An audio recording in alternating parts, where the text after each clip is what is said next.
Welcome to Mr. Horror. Today we have 3 terrifying true stories from college that will make your blood run cold. Get ready for some spine-chilling horror stories.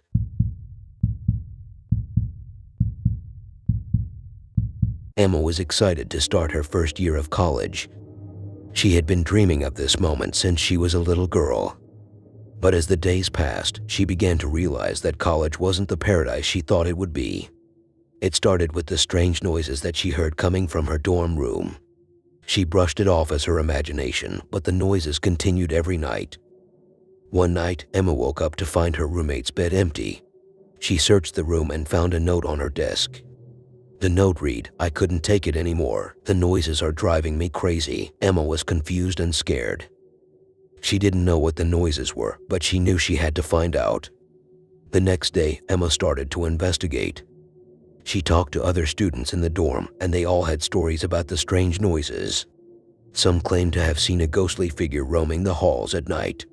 Emma didn't believe in ghosts, but the stories made her uneasy.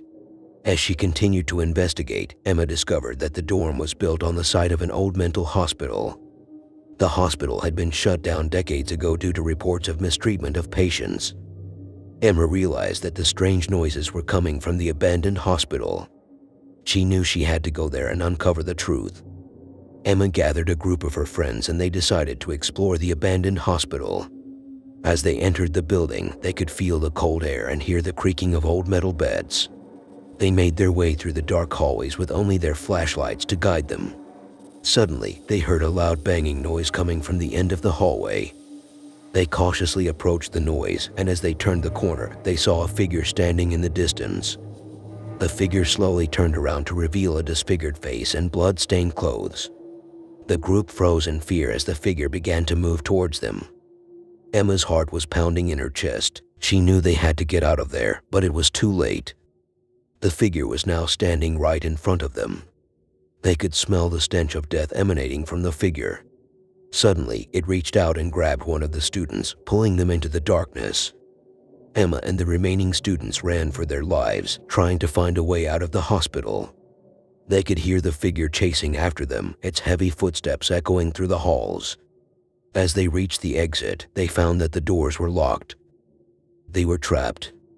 The figure caught up to them, its eyes glowing in the darkness. Emma and her friends huddled together in fear, waiting for the figure to make its next move. But instead of attacking, the figure spoke. It told them the story of a patient who was mistreated and left to die in the hospital.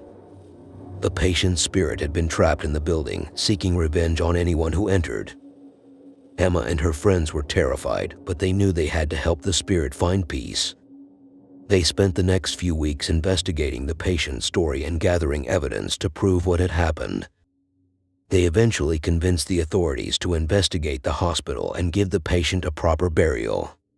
After the patient was laid to rest, the strange noises in the dorm stopped. Emma and her friends had finally brought closure to the restless spirit and could continue their college experience without fear.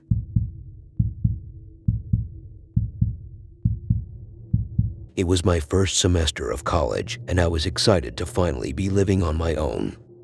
I moved into a small dorm room with a girl named Emily. We quickly became friends and spent most of our free time exploring the campus and getting to know our classmates. One night, Emily and I decided to check out the old abandoned building at the edge of the campus. We had heard rumors that it used to be a mental institution and was now haunted. Despite our nerves, we were determined to explore it. As we made our way through the dark, damp hallways, we heard strange noises and saw shadows moving in the corners of our eyes. Suddenly, we heard a blood-curdling scream coming from one of the rooms. Emily and I froze in terror, unsure of what to do next. After the incident at the abandoned building, Emily and I couldn't shake the feeling that something was off on our campus. We heard more and more stories about strange occurrences, and we started to suspect that the college was built on some sort of cursed land. One night, as we were walking back to our dorm room, we heard a voice whispering our names. We turned around, but no one was there. We tried to shake it off as our imagination, but the feeling of being watched never left us. Things only got worse from there. We heard more screams, saw more shadows, and experienced unexplainable phenomena. We started to feel like we were being followed everywhere we went. One night, Emily and I were studying in our dorm room when we heard a loud banging at the door. When we opened it, there was no one there. We shrugged it off as another strange occurrence and tried to continue studying. But then our textbooks started flying off our desks and the room filled with an icy coldness. We realized that we were being haunted by a vengeful spirit and we had to find a way to get rid of it before it harmed us or anyone else. We did some research and discovered that the spirit was that of a former student who had committed suicide on campus years before. With the help of a paranormal investigator, we were able to communicate with the spirit and convince it to move on. After that terrifying experience, Emily and I decided to transfer to a different college. We never wanted to experience anything like that again.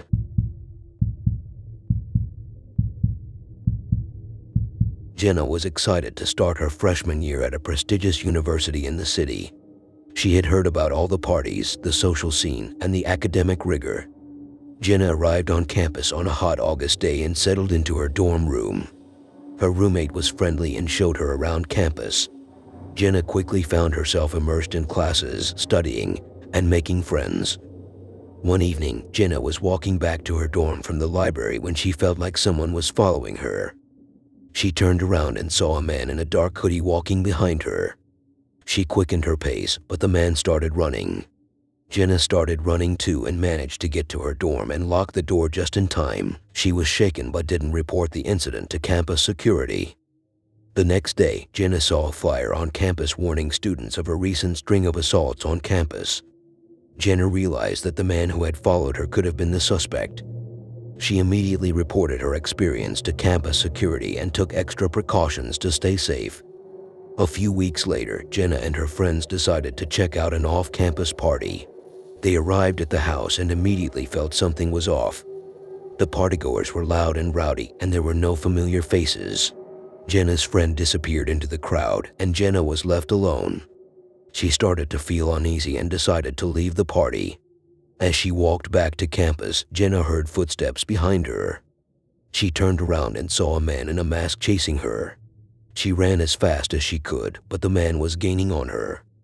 She managed to get away and ran back to her dorm, locking the door behind her. Jenna was terrified and reported the incident to campus security the next day. Jenna couldn't shake the feeling that someone was watching her. She started to see the masked man in her dreams, and her grades started to suffer. She confided in her roommate, who suggested they talk to a campus counselor.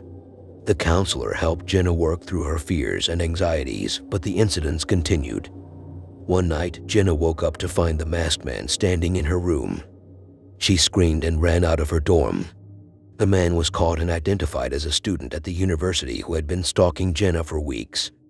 Jenna transferred to a different university and received therapy to help her overcome the trauma. She learned to trust her instincts and always report suspicious behavior to campus security. The incident changed her life forever, but she was grateful to be alive. Thanks for watching our video on true scary college horror stories. We hope you enjoyed hearing about these spine-chilling experiences.